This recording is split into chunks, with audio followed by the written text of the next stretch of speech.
I definitely am in lots of rooms where I'm very aware that I am often the only female and almost always the youngest person.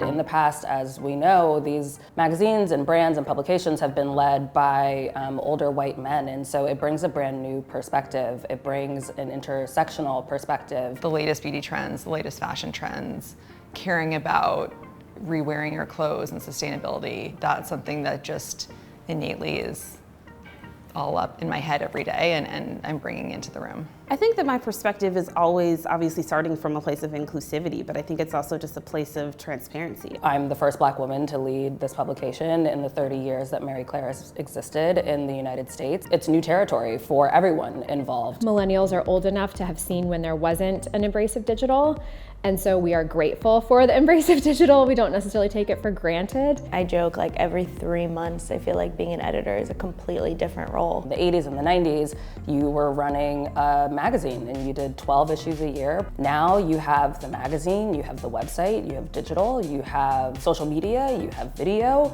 The job is humongous. Traditionally, when you were an editor before, it felt like there was more of a focus on the influence of the brand and having like a brand name that is influential and using that as a pathway to create stories. And so it's more so about what are the stories that we can tell that have more of an impact and not just trying to be everywhere and everything to everyone. I feel like it is our job to change and evolve with the zeitgeist and not against it. Adult me would say to younger me, Oh gosh, what would I say to my younger self? Just because you don't see any women in men's fashion right now doesn't mean it's not possible. I always felt like if I was going to do this work that I had to do it a very particular way and that felt sustainable. You'll get even more comfortable in your skin than you were before. If you're a young person and you have something to say, find a way to say it because it matters and people do want to read it and people do want to listen to it. I would tell myself to